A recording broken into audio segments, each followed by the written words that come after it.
As a mountain biker, buying the right kit can be a real struggle, especially when it comes to helmets. What style do you need? Open or full face? Do you want extra safety protection? Or simply, which size is going to fit your noggin? Before your mind gets even more frazzled, fear not, because our buyer's guide will cover all the things you need to consider. We'll dissect the differences between open and full face lids, the trade-off between ventilation and protection, help you know your EPS from your kinetic core, and even more. Before we get started, a big thank you to Lazer for sponsoring this video, and if you want more information on any of the helmets featured, check out the links in the video description below.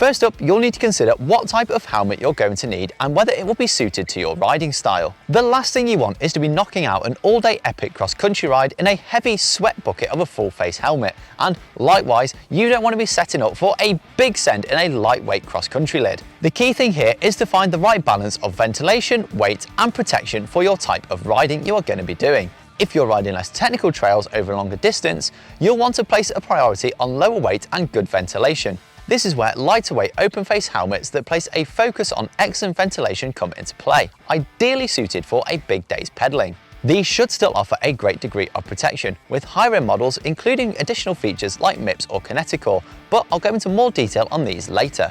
What if your riding is a bit more challenging, I hear you ask? With ever more capable short travel bikes on the market, a lot of open face helmets have increased rear coverage as riders get rowdier on these short travel little shred sleds. This will likely add a smidge more weight, but shouldn't overly compromise ventilation and adds more protection compared to super light XC lids. What if you're thinking that's still not quite me? Enter the Enduro or Downhill Rider. On the opposite end of the scale, if you're a downhill or enduro rider, you'll be hitting steeper, more technical and feature-filled trails. Obviously, with this comes higher consequences of a crash, so a full face helmet makes a lot more sense. Naturally, these are going to be heavier and feature less ventilation, but the payoff is the level of protection they offer. With full coverage around your head, they're a far better bet for hitting bigger features and the roughest downhill trails. As well as this, you're typically not going to be pedaling as much as you would a cross-country or trail bike, so the increased protection is worth the reduced airflow.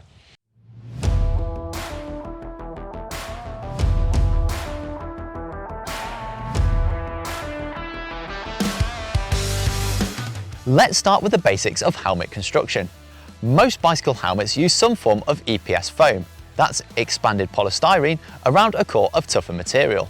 A hard plastic cover is then moulded to the outer EPS structure. This process is known as in-moulding. On some helmets at the cheaper end of the market, this hard plastic is limited to the top and sides of the helmet, with the bare EPS visible on the underside. Move up in price to more expensive lids, and generally speaking, you'll find this extends down and around the rim of the helmet, not only looking a little bit neater, but also making it more effective at fending off damage. Pretty much all mountain bike helmets will also come with some form of peak or visor. In a few cases, most likely on more entry-level helmets, these will be fixed in position and can't be removed, while others will have some adjustment and replaceability. Peaks do a pretty good job of keeping the rain, mud or sun out of your eyes and help with stashing your goggles or glasses safely. In terms of sizing adjustment, even unisize helmets should offer some way to dial in the fit just so. Most open face lids and even some full face helmets will have a dial at the back of the helmet to help tailor the fit to your head and usually offer a few centimeters of adjustment. Others have a two-side pinch style adjustment, but the key thing to remember is that any adjuster that has a detented system that stops it from moving will make your life much easier, as you won't have to readjust the helmet every time you put it on. Most full-face helmets do not have a dial to adjust fit. Instead, they will have different size pads or liners to adjust the fit.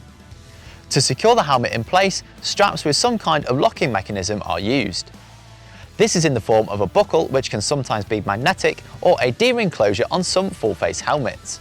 It is critically important that the helmet fits correctly and is comfortable, and I'll go into more detail on how you should find that out soon. But next, I'm going to talk more about the safety tech you can find in some of the higher end models.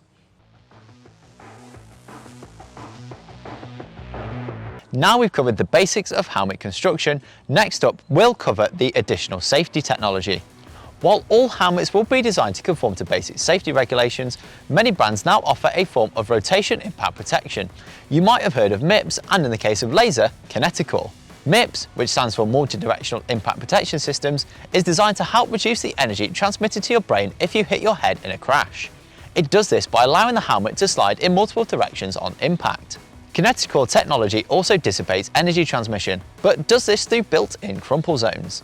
These Kineticore blocks are moulded within the helmet's EPS and, much like a car's crumple zones, are designed to break on impact. This integrated tech also aids ventilation and uses less plastic. During testing and development of Kineticore, it underwent the rigorous and independent testing of Virginia Tech's certification and received a 5-star safety rating. Whilst these kinds of systems do add more complexity and sometimes cost to manufacturing a helmet, the additional safety benefits mean that many brands now incorporate them into their helmets. It is worth noting that MIPS can reduce ventilation as it can interfere with the vents, while riders with long hair may find it uncomfortable in some cases. When looking at full-face helmets, check to see if they are ATSM certified. If they are, this means they are suitable for downhill racing use and will offer the required protection. Lightweight enduro full-face helmets or helmets with a removable chin bar may not have this, so something to keep an eye on.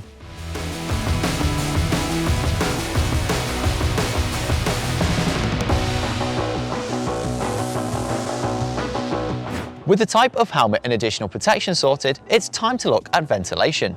As we've already mentioned, some style of helmets will naturally have better ventilation than others, so I'll breeze through this part. Ventilation is taken care of by the vents formed into the helmet. Intake vents take in the cool air flowing through the helmet, and the exhaust vents help move warm air away from your head. The vents alone would be no good if they weren't connected, so you'll find channels joining the intake and exhaust vents to help feed the air through the front of the helmet and out the back. The chin bar of a full-face helmet will restrict the flow of air directly to your face, but some come with removable chin bars to turn them into open-face helmets, while others, like this one, have bigger cutouts and vents in them to keep them running cooler than heavier full-face lids. It's important to check the protection standards of the lighter full-face helmets, because not all of them will be certified to the same ATSM standards as regular full-face helmets, as I mentioned earlier. As always, it's a compromise, in this case between protection and ventilation, so carefully consider your priorities when choosing your helmet.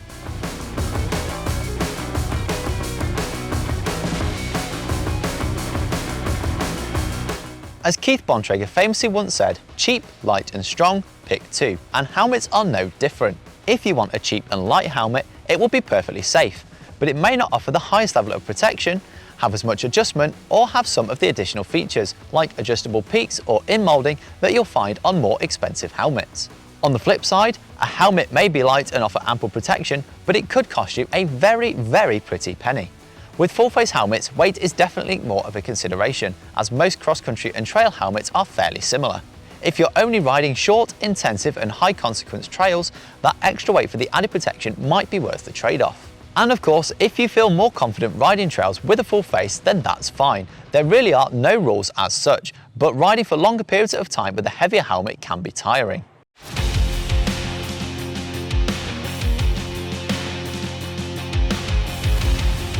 Of course, while everything we've covered already is important, it all stands for very little if you buy a helmet that simply doesn't fit your head. Equally, it's important to know how a comfortable helmet should feel. After all, the more comfortable you are while out riding, the longer you'll want to stay out. A good starting point is checking the sizing sticker, usually inside the helmet. Sizing is based around the circumference of your head, around the forehead and back of the head. Having said this, two riders might have a head that measures 59 centimeters in circumference, but be totally different shapes. As a result, they might find that the same helmet offers very different levels of comfort. The key here is to make sure there are no pressure points around your skull and that there is still some adjustment in the helmet's retention system. While buying online is convenient, we recommend popping into your local bike shop to try before buying, or checking the returns policy if you're not able to visit a store. One of the key tips I've learned over the years is to take your riding glasses or goggles with you, as this can make a big difference to how comfortable a helmet is when you're fully kitted up. It's also useful for the retention system to be easily adjustable when wearing gloves. There's nothing more annoying than having to take your gloves off to make a quick click of a dial take longer than it needs to.